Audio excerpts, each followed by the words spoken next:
Hello students, नमस्कार। Chemistry की online class में आप सब बच्चों का हार्दिक स्वागत है। देखो, हम जो बात कर रहे थे वो बात कर रहे थे चैप्टर सेकंड। उस चैप्टर का नाम था भाई सॉल्यूशन। पहले मैं जो पिछले लेक्चर में मैंने पढ़ाया है उसको थोड़ा रिवाइज कर देता हूँ जल्दी से, फिर हम जो टॉपिक पढ़ने वाले हैं उसको हम डिस्कस करेंगे। मैंने कहा था कि सॉल्यूशन जो है वो एक तरह का मिक्सचर होता है और उस मिक्सचर में दो अवयव होते हैं। एक को बताया हमने विलय और एक को बताया हमने विलायक। विलय को इंग्लिश में बोलते हैं सोल्यूट और विलायक को इंग्लिश में बोलते हैं हम सोलवेंट। हमने कहा कि विलय और विलायक से मिलकर बना समांगी मिश्रण विलयन कहलाता है। हमने कहा विलय क्या होगा, जिसकी मात्रा कम होगी और जो अपनी भौतिक अवस्था को विलयन में खो देगा। विलायक क्या होगा, जिसकी मात्रा ज़्यादा होगी और जो अपनी भौतिक अवस्था को विलयन में बनाए रखेगा। फिर हमने परिभाषा दी कि विलय और विलायक से मिलकर बना पदार्थों का समांगी मिश्रण क्या कहलाता है, विलयन। फिर मैंने कहा आपसे कि सर समांगी मिश्रण क्या होता है, कि जिसमें पूरा रासायनिक संगठन एक समान होता है। इसका एग्जाम्पल बताया मैंने NaCl इन वाटर या शुगर इन वाटर। फिर मैंने आपको विषमांगी मिश्रण के बारे में बताया कि विषमांगी मिश्रण क्या होता है। तो मैंने कहा कि जहाँ पर विलय और विलायक के बीच की सीमा अगर आपको दिखाई दी जाती है उसे बोलेंगे विषमांगी, और दिखाई नहीं देती है उसे बोलोगे आप समांगी। ये बात मैंने डिस्कस की थी। एक बात आपको और बताई गई थी कि जो विलयन की भौतिक अवस्था है वो विलायक की भौतिक अवस्था पर डिपेंड करती है, क्योंकि विलय ने अपनी भौतिक अवस्था को विलयन में खो दिया तो अब बचा कौन, विलायक। तो जो विलायक की भौतिक अवस्था होगी वही भौतिक अवस्था किसकी होगी भाई, विलयन की। तो हमने एक और बात कही थी कि विलयन और जो विलायक है उन दोनों की भौतिक अवस्था बिल्कुल क्या होती है, समान। ये बात हम कर चुके थे। फिर मैंने आपसे कहा था कि विलयन पदार्थों का मिश्रण है और मिश्रण में अवयव दो या दो से ज्यादा हो सकते हैं। अगर मिश्रण में अवयव केवल दो है उसे बोला आपने द्विअंगी विलयन, या इंग्लिश में जिसे बोलते हो बाइनरी सॉल्यूशन। यानी बाइनरी सॉल्यूशन क्या है, जिसमें एक सोल्यूट होगा और एक सोलवेंट होगा। फिर मैंने आपसे ये भी कहा था अगर आप मिश्रण में मात्रा बढ़ाते जा रहे हो तो आप विलय की मात्रा बढ़ाओगे, विलायक की मात्रा नहीं बढ़ाओगे। यानी सोलवेंट तो कांस्टेंट होगा, ओनली क्या बढ़ेगा भाई, सोल्यूट। फिर हमने कहा अगर मान लो दो सोल्यूट है एक सोलवेंट है, त्रिअंगी चतुरंगी इस प्रकार बढ़ते जाएंगे। लेकिन मैंने आपसे कहा था हमको जो विलयन पढ़ना है वो पढ़ना है ओनली फॉर ओनली द्विअंगी विलयन। और उसको मैंने 9 प्रकार बताए थे कि विलायक अगर आपका ठोस है, विलायक अगर आपका द्रव है और विलायक अगर आपका गैस है, तो टोटल 9 प्रकार के सॉल्यूशन बताए थे मैंने आपको। और उनकी मैंने जो टेबल थी बना के आपको बताई थी और आपको समझाई भी थी। ये बात हम कर चुके थे।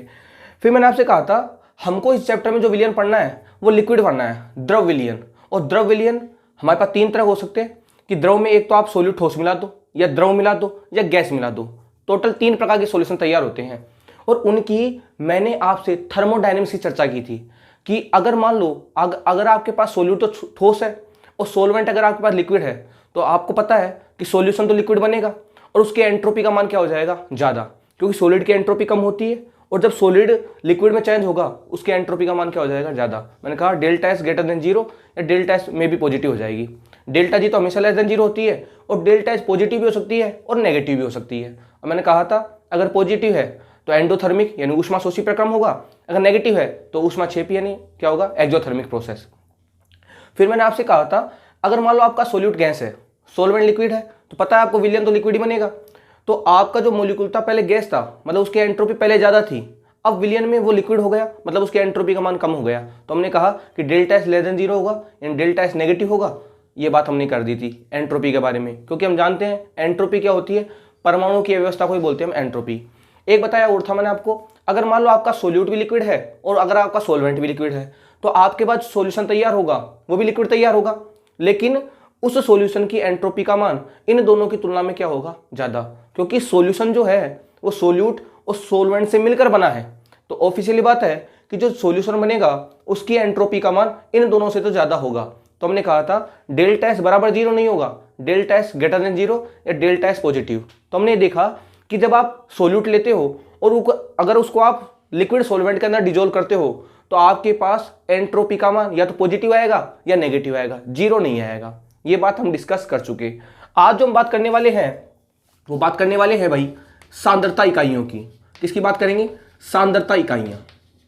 सुना बात ध्यान से, आज जो बात करने वाले हैं वो बात करेंगे हम सांद्रता इकाइयाँ, जैसे इंग्लिश में बोलते हैं हम कंसंट्रेशन टर्म।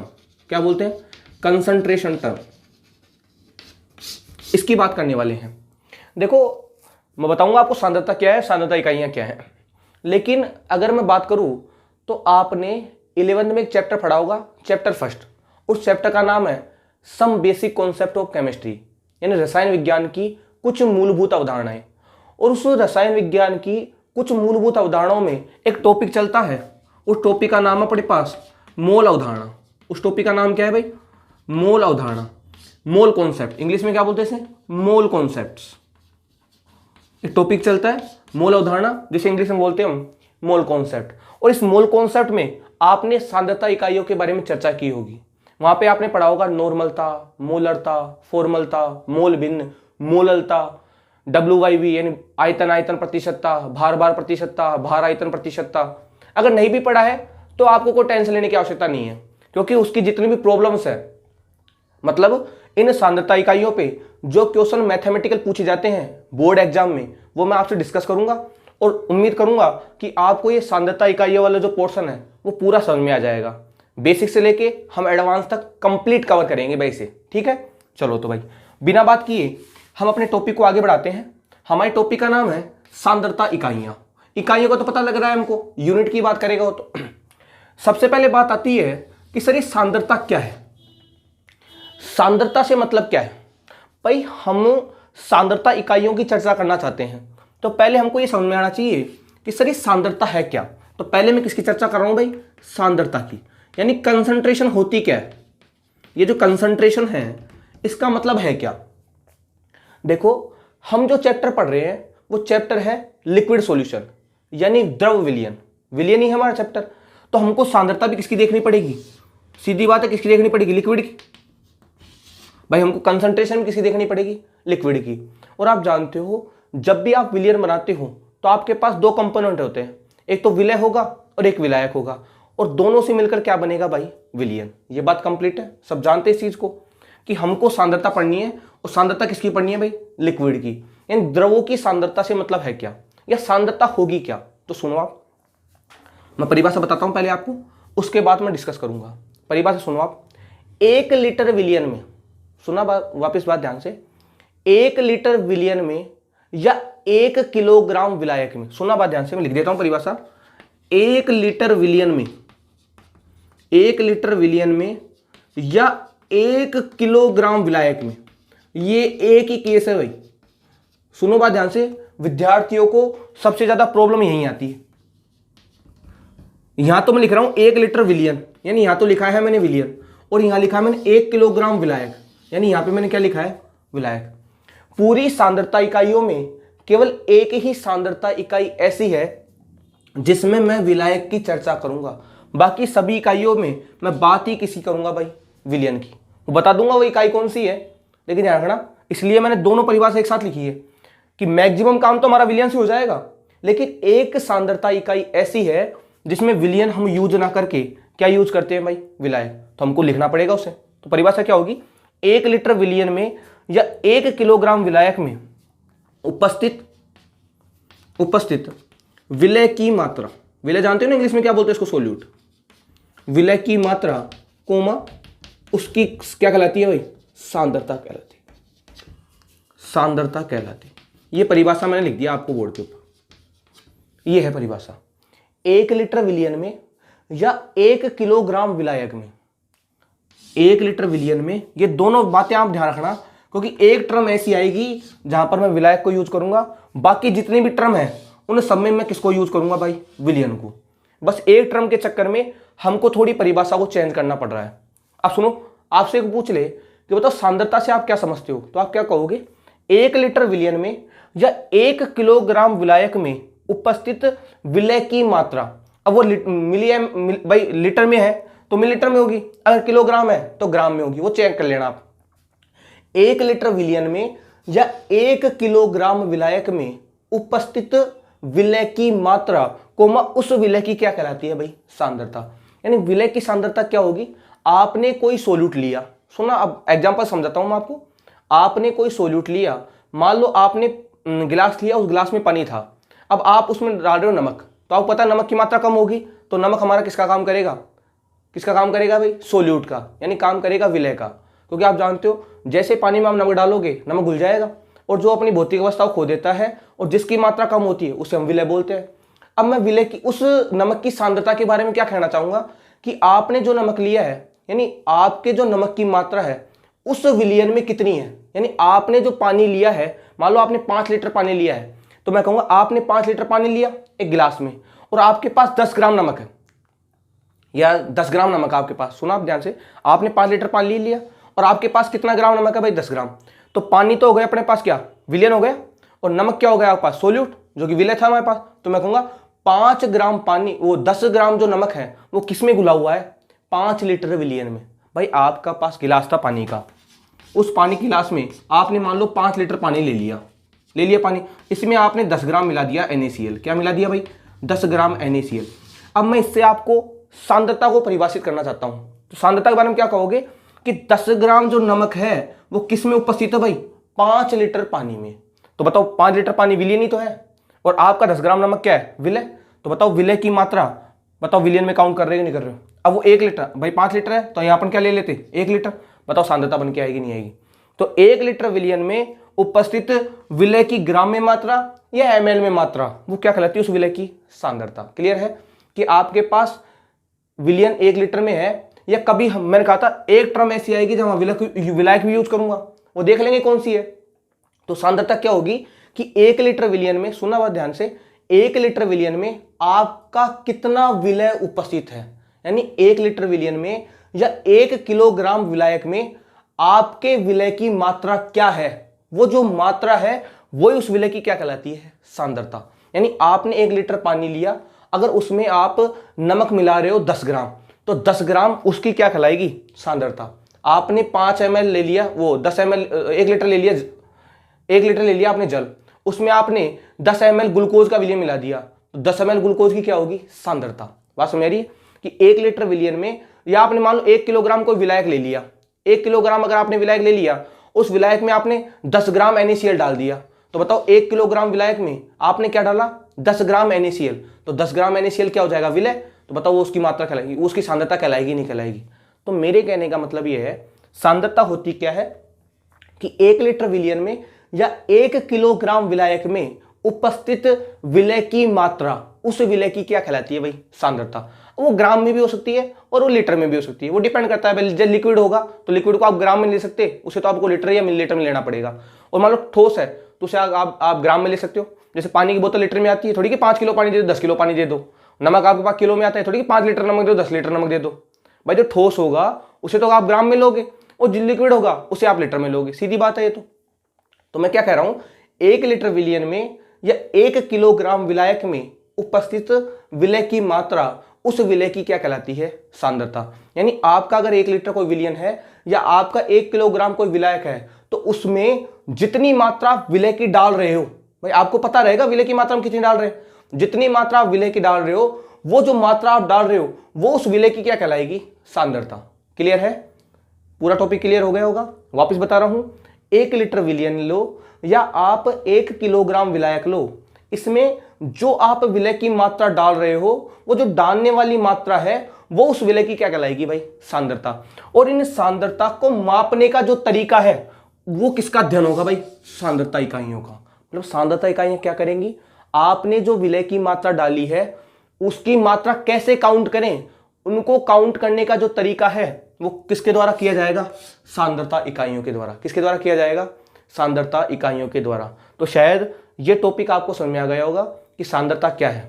तो 1 लीटर विलयन लो या 1 किलोग्राम विलायक लो, उसमें जो आप विलय डाल रहे हो उसकी जो मात्रा है वो उस विलय की क्या कहलाएगी भाई, सांद्रता। और इनको जो नापने का तरीका है, इनके जो मेजरमेंट का जो तरीका है, उसको कहते हैं अपन सांद्रता इकाइयां। उसे क्या बोलते हैं हम, सांद्रता इकाइयां।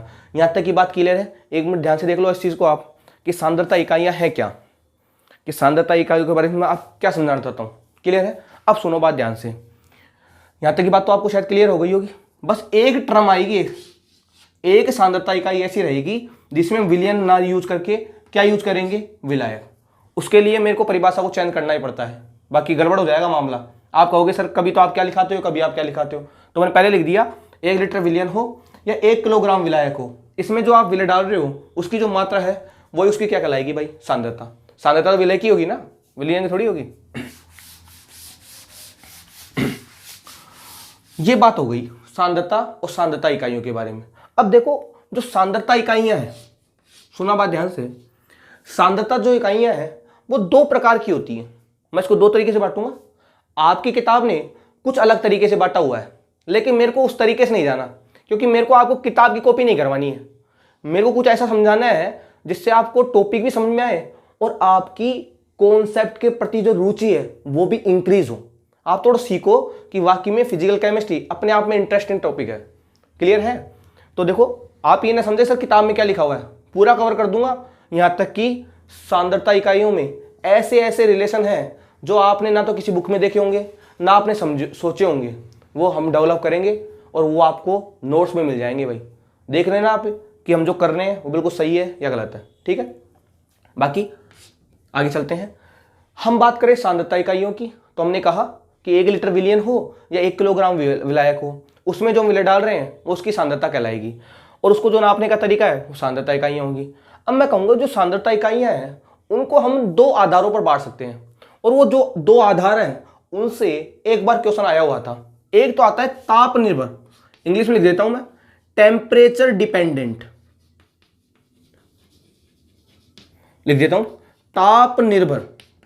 एक तो कौन सी सांद्रता इकाई होगी जो ताप पर डिपेंड करेगी, सुनना बात ध्यान से। और एक होती है टेम्परेचर इंडिपेंडेंट। एक क्या होती है भाई? Temperature independent. ध्यान से देखना है चीज को, ये बहुत इंपॉर्टेंट है भाई। एक बार तो एक क्वेश्चन, इसको नहीं बोलते हम ताप मुक्त, बिल्कुल ध्यान से देखना। एक तो होती है टेम्परेचर डिपेंडेंट, जो टेम्परेचर के ऊपर डिपेंड करती है, और एक होती है टेम्परेचर इंडिपेंडेंट, जो ताप के ऊपर डिपेंड नहीं करती। कई बार इन दोनों से, यानी टेम्परेचर डिपेंडेंट से और टेम्परेचर इंडिपेंडेंट से सीधा क्वेश्चन एग्जाम में आया हुआ है। कॉम्पिटिटिव एग्जाम में कुछ नहीं किया था, 4 इकाई दी थी और पूछा बताओ इसमें से ताप निर्भर इकाई कौन सी होगी या ताप मुक्त इकाई कौन सी होगी, यानी कौन सी इकाई है जो ताप पर निर्भर करती है और कौन सी इकाई है जो ताप पर निर्भर नहीं करती। ये पूछा, सिंपल बता रहा हूं मैं आपको, हमको भी उसी तरीके से पढ़ना है। तो मैं कहना चाहता हूं आपकी जो सांद्रता इकाइयां हैं वो 2 प्रकार की होगी। एक तो वे होंगी जो ताप से अफेक्टेड होंगी, यानी जैसे आप टेम्परेचर बढ़ाओगे तो उनकी कुछ वैल्यू में चेंज आएगा, और एक वो होंगी जो ताप से मुक्त होंगी, यानी आपने उसको कितना टेम्परेचर दे दिया उसके ऊपर कोई फर्क नहीं पड़ेगा। बताऊंगा कौन कौन सी इकाइयां होंगी, सुनो ध्यान से। अगर आपने 11th के अंदर एक चैप्टर पढ़ा होगा स्टेट ऑफ मैटर, पदार्थ की अवस्थाएं, उस पदार्थ की जिसमें आप गैसीय अवस्था पढ़ते हो, उस अवस्था में आपने पढ़े होंगे नियम, गैसों के नियम। उसमें बोयल का नियम, गैलुसाक का, आवोगाद्रो का, काफी नियम पढ़े हैं आपने। उसमें एक नियम चलता है चार्ल्स का, अगर आपको ध्यान हो तो एक चार्ल्स रूल चलता है वहां पे, और चार्ल्स का नियम कहता है कि जो वॉल्यूम है वो डायरेक्ट डिपेंड करता है टेम्परेचर के ऊपर। उसमें आपने पढ़ा होगा चार्ल्स नियम कहता है कि जो वॉल्यूम है वो डायरेक्ट प्रोपोर्शनल किसके होता है भाई? टेम्परेचर के। किसके ऊपर डिपेंड करता है? मैं आपको इस प्रकार समझाना चाहूँ, सुनो ध्यान से, उससे आपको बात और समझ में आ जाएगी। पहले आप ये समझो कि सांद्रता इकाइयां 2 प्रकार की होगी, एक तो टेम्परेचर डिपेंडेंट और एक होगी टेम्परेचर इंडिपेंडेंट, यानी ऐसी इकाइयां जो ताप से प्रभावित होंगी और ऐसी इकाइयां जो ताप से प्रभावित नहीं होंगी। यानी उसे आप कितना टेम्परेचर दे दो, जो मान पहले था वही मान बाद में आएगा, लेकिन यहाँ ऐसा नहीं होता। यहाँ टेम्परेचर बढ़ाने पर या घटाने पर उसकी इकाइयों में क्या आ जाता है? परिवर्तन। ठीक है, तो इसमें इस टेम्परेचर डिपेंडेंट में वे इकाइयां आएंगी जिनमें ये उपस्थित होगा, वॉल्यूम। क्या उपस्थित होगा? वॉल्यूम। वॉल्यूम को जानते हैं, क्या बोलते हैं इसको हम? आयतन। क्या बोलते हैं इसको हम? आयतन। यानी टेम्परेचर डिपेंडेंट में वो टर्म आएंगी जिनमें कम से कम एक इकाई कौन सी होगी? आयतन वाली। यानी जहां पर भी अगर आपको वॉल्यूम संबंध कोई दिख रहा है, कोई वैल्यू वॉल्यूम की दिख रही है, तो कह देना वो कौन सी डिपेंडेंट होंगी भाई? ताप निर्भर, टेम्परेचर डिपेंडेंट। लेकिन यहां पे वो जो होंगी वो होंगी जिनमें वॉल्यूम एब्सेंस होगा। यहां तो वॉल्यूम प्रेजेंट होगा और यहां पे वॉल्यूम क्या होगा भाई? एब्सेंस होगा। यानी यहां पर तो वॉल्यूम अनुपस्थित होगा और यहां पर वॉल्यूम क्या होगा? उपस्थित। पता लग जाएगा भी आपको मैं क्या कहना चाहता हूं। यानी जहां भी अगर आपको मान लो वॉल्यूम का मान दिख रहा है तो कह देना वो क्या होगा? Temperature dependent. और जहां पे अगर आपको वॉल्यूम नहीं दिख रहा है, ओनली दिखेगा मास, W दिखेगा आपको, तो वो क्या होगी? Temperature independent. कैसे? मैंने कह रहा था मैं भी आपसे, आपने 11th में नियम पढ़ा होगा चार्ल्स का, और चार्ल्स कहता है V direct proportional to T, कि जैसे जैसे टेम्परेचर बढ़ाते हो वैसे वैसे वॉल्यूम भी बढ़ता है। चार्ल्स ने कह दी थी बात कि जैसे जैसे आप टेम्परेचर बढ़ाओगे वैसे वैसे वॉल्यूम का मान भी क्या हो जाएगा? बढ़ जाएगा। तो देखो टेम्परेचर यानी वॉल्यूम, बताओ टेम्परेचर इफेक्ट हो रहा है नहीं हो रहा? तो मैं कहूंगा वॉल्यूम जो है बताओ ताप पर निर्भर करता ही नहीं करता। यहां से पता लग रहा है ना हमको, क्यों चार्ल्स ने कहा था कि वॉल्यूम जो है वो डायरेक्ट डिपेंड करता है किसके ऊपर, टेम्परेचर पे। अगर आपने टेम्परेचर बढ़ा दिया तो वॉल्यूम भी बढ़ जाएगा। तो बताओ मैं कह रहा हूं ताप निर्भर, मतलब ये वॉल्यूम ताप पर निर्भर कर रहा है, तो शायद इन सांद्रता इकाइयों में बताओ वॉल्यूम का कोई मान होगा कि नहीं होगा। यानी जहां पर भी वॉल्यूम होगा बताओ ताप पर निर्भर करेगा नहीं करेगा, किस नियम से। और ये नियम कौन सा है भाई, ये नियम है चार्ल्स का नियम। किसका नियम है भाई, चार्ल्स का नियम। लेकिन यहां ऐसा नहीं होता। फॉर एग्जाम्पल आप अपन को मान लो, ये थोड़ी है कि हम गर्मी में है तो हमारा वजन 40 किलो हो गया, सर्दी में है तो हमारा वजन 50 किलो हो गया। ताप पर निर्भर थोड़ी करते हैं हम। हमारा जो वजन है वो ताप पर डिपेंड थोड़ी करता है भाई, गर्मी में तो कम हो जाएगा, सर्दी में बढ़ जाएगा, बरसात की ऋतु में कम हो जाएगा, ऐसा कुछ भी नहीं होता। तो मतलब ये तो ताप से मुक्त होगा और ये क्या करेगा, ताप पर डिपेंड। तो मैं ये कहना चाहता हूं कि जिन इकाइयों में वॉल्यूम वाली टर्म आएगी वे सारी की सारी क्या होगी, टेम्परेचर डिपेंडेंट। और जिनमें वॉल्यूम वाली टर्म अनुपस्थित होगी, ओनली मास वाली टर्म आएगी, वो क्या होगी, टेम्परेचर इंडिपेंडेंट। वो क्या होंगी, टेम्परेचर इंडिपेंडेंट। ध्यान से देखो इस चीज को आप, कि ताप पर निर्भर तो कौन करेगी और ताप से मुक्त कौन कौन होगी। क्लियर है। तो टेम्परेचर डिपेंडेंट कौन होगी, जिनमें वॉल्यूम होगा, और टेम्परेचर इंडिपेंडेंट कौन होगी, जिसमें वॉल्यूम क्या होगा भाई, एब्सेंस। और ये कौन कहता है भाई, ये कहता है चार्ल्स का नियम। ये कौन कहता है, चार्ल्स का नियम। अब मैं लिखता हूं कि टेम्परेचर डिपेंडेंट तो कौन कौन सी है और टेम्परेचर इंडिपेंडेंट कौन कौन सी है। देखो ध्यान से, क्लियर है यहां तक की बात। तो आप अब मैं बताता हूं आपको कि टेम्परेचर जो डिपेंडेंट है वे कौन कौन सी है। पहले उनके नेम देख लो आप, फिर हम बारी बारी डिस्कस करें। पहली जो अपने पास आती है वो आती है भाई परसेंटेज वॉल्यूम बाई वॉल्यूम। इसे बोलते हैं आयतन आयतन प्रतिशतता। हिंदी में क्या बोलते हैं इसे बोलते हैं आयतन आयतन प्रतिशतता। देखो आप आयतन है कि नहीं, आ गया ना वॉल्यूम, और जहां जहां वॉल्यूम आएगा बताओ ताप पर निर्भर करेगा नहीं है। दूसरी अपने पास होती है परसेंटेज वेट बाई वॉल्यूम। लेकिन ऊपर तो वेट है लेकिन बताओ नीचे वॉल्यूम है कि नहीं, आ गया आयतन। इसको बोलते हैं हिंदी में भार आयतन प्रतिशतता। जहां पर भी आयतन आ जाएगा वही टर्म कौन सी हो जाएगी, ताप निर्भर। तीसरी टर्म वेरी वेरी इंपॉर्टेंट, उस टर्म का नाम है वह मोलरता। मोलरता इंग्लिश में बोलते हैं इसको मोलरिटी। अब कहोगे सर इसमें तापमान है ही नहीं, आएगा जब इसका बताऊंगा कि इसका फॉर्मूला क्या होता है, फॉर्मूला देके देखेंगे। फिर एक टर्म होती है अपने पास नॉर्मलता, खूब पढ़ी होंगी आपने 11वीं में, इसको इंग्लिश में बोलते हैं नॉर्मलिटी। एक होती है हमारे पास फॉर्मलता, इसको इंग्लिश में बोलते हैं फॉर्मेलिटी। ठीक है। एक अपने पास आएगा यही है, बस पीपीएम में आ जाएगा, पार्ट्स पर मिलियन। इंग्लिश में क्या बोलते हैं इसको, पार्ट्स पर मिलियन, यानी 1 मिलियन में से। या एक और आएगा पीपीबी, इसे बोलते हैं पार्ट्स पर बिलियन, बिलियन में से। पीपीएम या पीपी कौन कौन से, V by V and W by V. यानी v बाई वी का पीपीएम और v बाई वी का पीपीबी, w बाई वी का पीपीएम और w बाई वी का भी क्या लेंगे, पीपी। देख लेंगे जो आएगा। ये सारी की सारी कौन सी टर्म है जो किस पर निर्भर करती है भाई, ताप पर। आयतन आयतन प्रतिशतता, भार आयतन प्रतिशतता, मोलरता, नॉर्मलता, फॉर्मलता, पीपीएम या पीपीबी, चाहे weight by volume by volume हो या वेट बाई वॉल्यूम। आ गया ना वॉल्यूम यहाँ पे, पता है मैं पहले ही था तो अब तो होना ही होना है। इस चीज को हम बारी बारी देखेंगे। तो ये इकाइयां तो कौन सी हैं जो ताप पर निर्भर करती हैं। अब देखते हैं ताप पर इंडिपेंडेंट वाली, कि जो टेम्परेचर इंडिपेंडेंट है वो कौन कौन सी। टेम्परेचर इंडिपेंडेंट, देखो इसमें भी आएंगी जिनमें वॉल्यूम नहीं होगा। पहला ही परसेंटेज W बाई डब्ल्यू। देखो कहीं वॉल्यूम दिख रहा है क्या आपको, नहीं होगा। इसको बोलते हैं हिंदी में भार भार प्रतिशतता। ये भार ये प्रतिशत है, इसे बोलते हैं भार भार प्रतिशतता। सेकेंड अपने पास आएगा, इंपॉर्टेंट है भाई ये, मोललता। मोलरता नहीं है, ये है मोललता। इंग्लिश में बोलते हैं इसको मोललिटी। फिर आएगा अपने पास, ये भी इंपॉर्टेंट है थर्ड वाला, मोल भिन्न। इंग्लिश में बोलते हैं इसको मोल फ्रैक्शन। इंग्लिश वाली टर्म भी हमको याद होनी चाहिए। और लास्ट में अपने पास आएगा पीपीएम। कौन सा पीपीएम, W बाई डब्ल्यू। ये चार टर्म ऐसी है जो किस पर इंडिपेंडेंट होती है, टेम्परेचर इंडिपेंडेंट। मतलब ये टर्म तो टेम्परेचर पर डिपेंड नहीं करती, और वो वाली जो टर्म थी वो टेम्परेचर पे क्या करती थी, डिपेंड। तो एक बार क्वेश्चन आया था, तीन तो इसमें दे दिए और एक दे दी मोलरता, और पूछा बताओ इनमें से कौन ताप पर निर्भर करती है? तो कौन करेगी? मोलरता। मोलरता नहीं करती, मोलरता करती है। क्लियर है? तो ये था चार्ट कि सांद्रता इकाइयां दो प्रकार की होती है, एक ताप निर्भर और एक ताप मुक्त। अब बात करेंगे हम नेक्स्ट लेक्चर में एक इकाइयों की। पहले बात करेंगे ताप निर्भर वाली, उसके बाद करेंगे ताप मुक्त वाली। ठीक है, जब तक के लिए धन्यवाद।